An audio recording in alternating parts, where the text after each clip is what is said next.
السلام علیکم.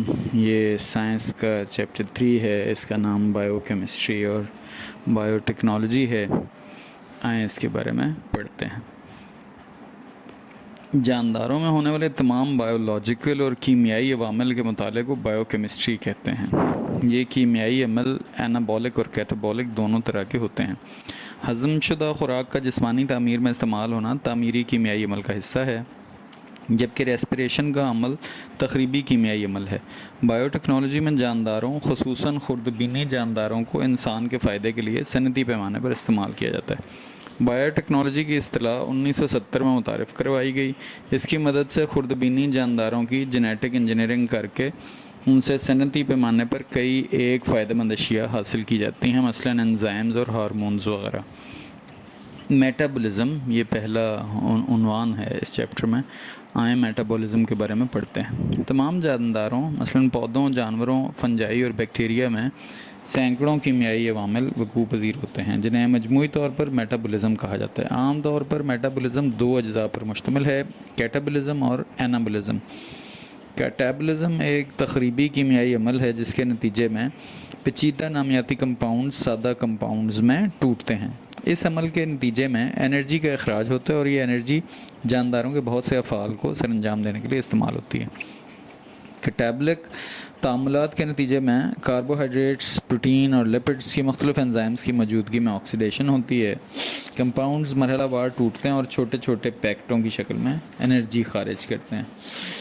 انابولزم ایک تعمیری کیمیائی عمل ہے. کاربوہائیڈریٹس کا پودوں میں بننا اس کی ایک مثال ہے، جس میں سورج کی روشنی، کاربن ڈائی آکسائیڈ اور پانی کو استعمال کیا جاتا ہے. اس عمل کو فوٹو سنتھسس کہتے ہیں.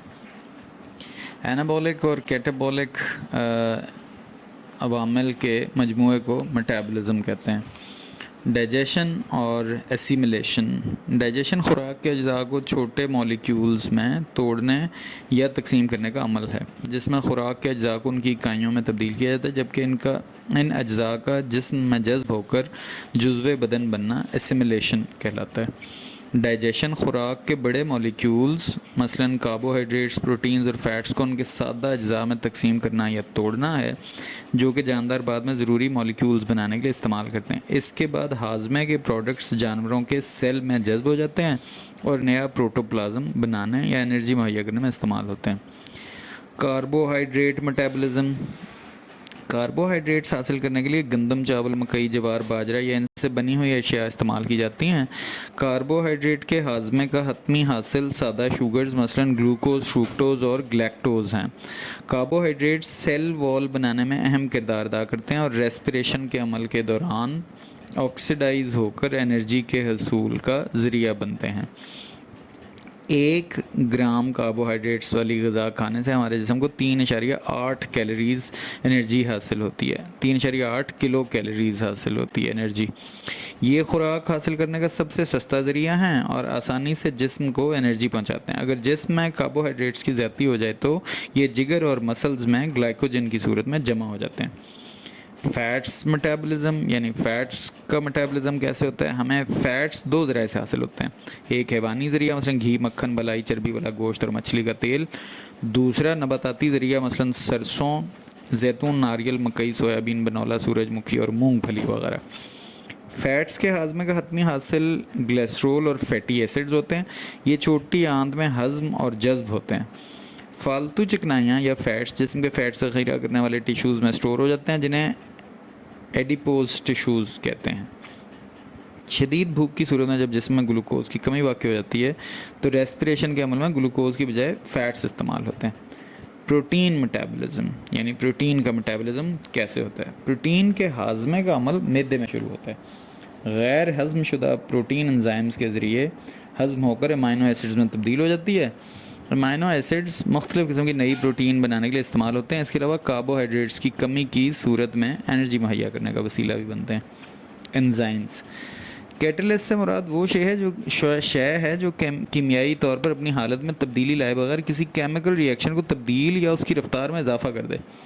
انزائمز بائیو کیمیکل تعاملات یعنی بائیو کیمیکل ری ایکشنز میں بطور کیٹلسٹ استعمال ہوتے ہیں اور اپنی نیچر میں پروٹین ہوتے ہیں. انزائمز مختلف کیٹابولک اور انابولک ری ایکشنز کو تیز کر دیتے ہیں. انزائمز نہایت قلیل مقدار میں درکار ہوتے ہیں، یہ اپنے عمل میں مخصوص ہوتے ہیں، یعنی اپنے ریئیکشن میں مخصوص ہوتے ہیں. مثلاً مائلیز سٹارچ پر ریئیکٹ کر سکتا ہے، عمل کر سکتا ہے. یہ پروٹین اور فیٹس کے لیے استعمال نہیں ہوتا. وہ اشیاء جن پر کوئی انزائم عمل کرتا ہے یا ان سے ریئیکٹ کرتا ہے اس کو سبسٹریٹ کہلاتی ہیں. وہ چیزیں کسی بھی انزائمز کا مخصوص ہونا اس کی مخصوص شکل کی بدولت ہے. کچھ انزائمز کو کیٹابولک پروسیسز کی ادائیگی کے لیے بعض دوسرے کمپاؤنڈز کی ضرورت ہوتی ہے جنہیں کو انزائمز کہتے ہیں. کو انزائمز نان پروٹین مادے ہوتے ہیں. روزمرہ زندگی میں ان انزائمز کا کردار کیا ہے؟ انزائمز کی ہماری روزمرہ زندگی میں بڑی اہمیت ہے. انزائمز کیمیکل اور فارماسیوٹیکل انڈسٹری میں بے حد مفید ثابت ہوئے ہیں. یہ پنیر کی تیاری میں استعمال ہوتے ہیں، فوڈ پروسیسنگ کی صنعت میں ان کا استعمال بہت عام ہے. پیپین انزائم پپایا کے پودے سے حاصل کیا جاتا ہے اور یہ گوشت کو نرم کرنے کے کام آتا ہے.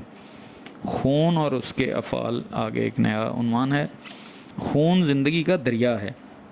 یہ جسم کے تمام حصوں میں انفرادی سیلز تک غذا اور آکسیجن کی ترسیل کرتا ہے اور جسم کے تمام حصوں سے فاضل مادہ جات کو گردوں اور جگر تک لاتا ہے. خون ایک پیچیدہ مائع ہے. یہ پلازما اور بلڈ سیلز پر مشتمل ہوتا ہے. پلازما میں خون کے ریڈ سیلز، ایریتھروسائٹس، وائٹ سیلز یعنی لیوکوسائٹس اور بلڈ پلیٹلیٹس تیر رہے ہوتے ہیں.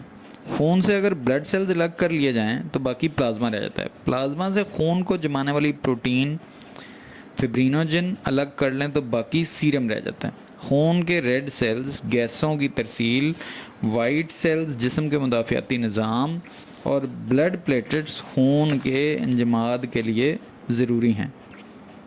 بلڈ گروپس کے بارے میں انشاءاللہ ہم کل پڑھیں گے. السلام علیکم.